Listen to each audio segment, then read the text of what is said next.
Otho, the 7th Emperor of Rome, had with support and aid of the Praetorian Guard had his predecessor Galba murdered in January of 69 AD, and he claimed the imperial throne of Rome.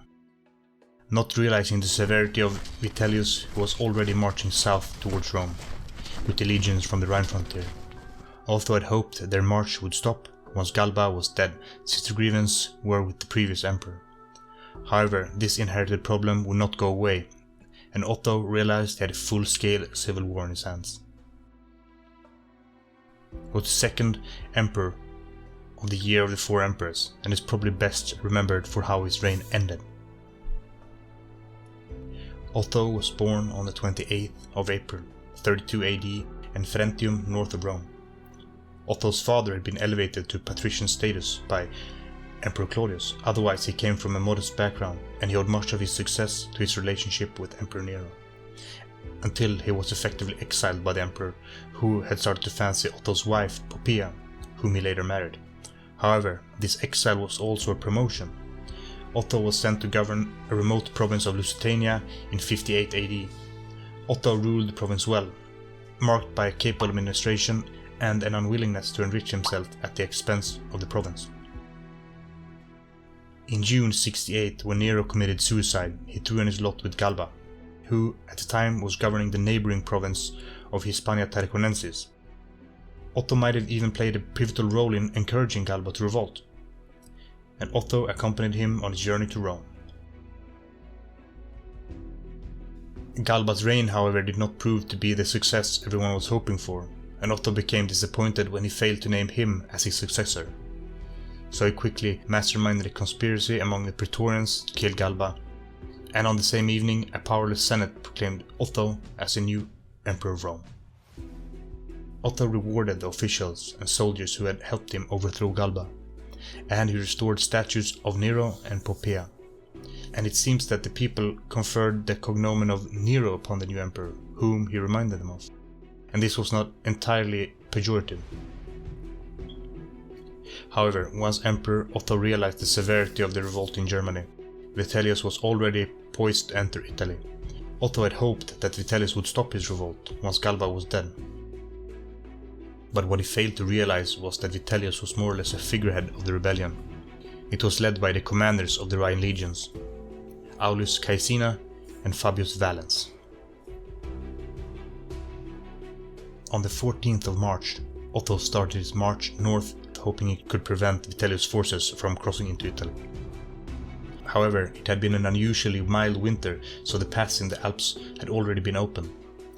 The forces led by Caecina had already crossed into the Alps by the Great St. Bernard Pass and attacked Placinia, but the attack was repulsed by the garrison loyal to Otho, and Caecina fell back to Cremona to await the rest of the army.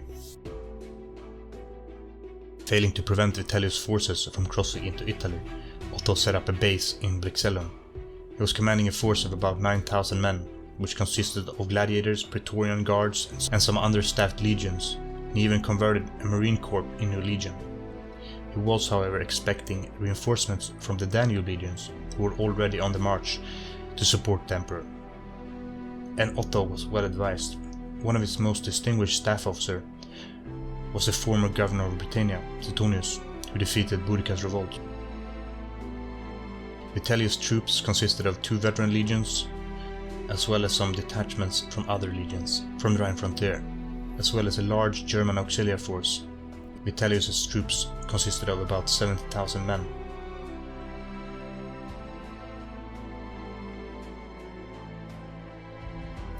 Caecina had prepared an ambush at Lucus Castrorum, a village about halfway between Bedriacum and Cremona on the Via Postumia. The Ottonians was warned about the ambush, and had a force led by Suetonius march for Lucus Castrorum, and the Ottonians had the better of the fighting, and Caecina retreated once again back to Cremona, awaiting Valens, who had taken a longer way around the Alps through Gaul.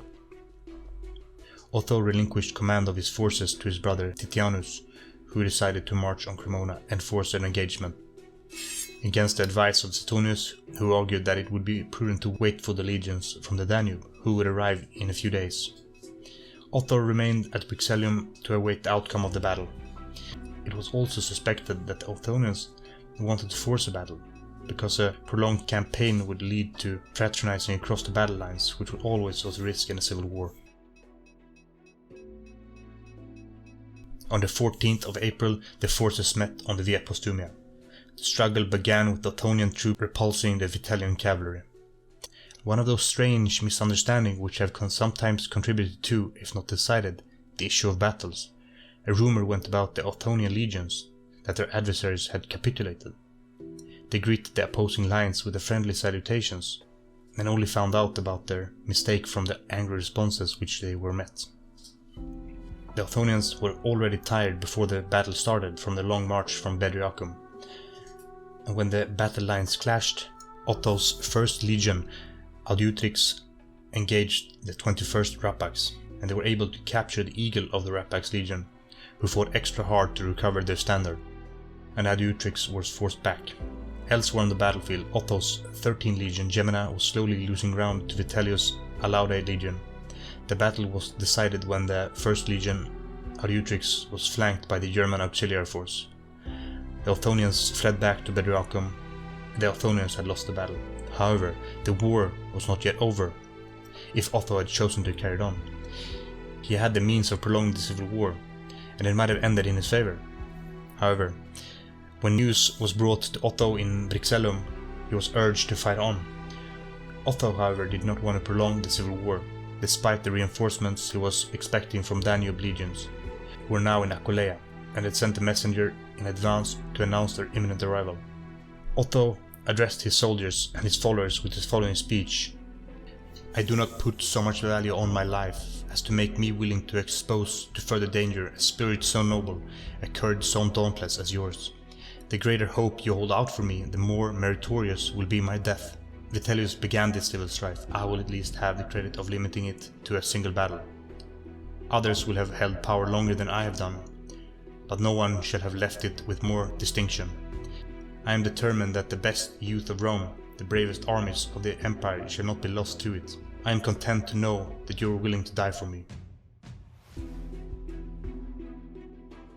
And with those words, Otto committed suicide on the morning the day after.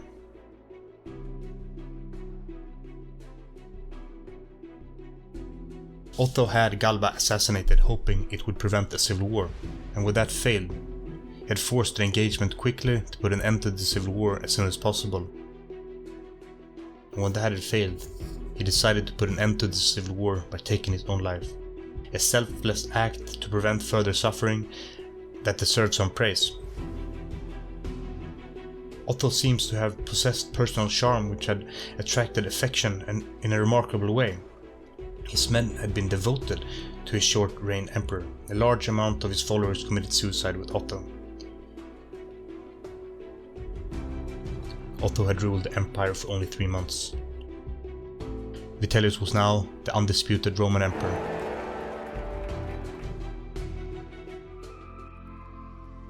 Hey guys, and thanks for watching the video. If you're new here, I would encourage you to subscribe to this channel, as I plan to make a video for each and every Roman emperor.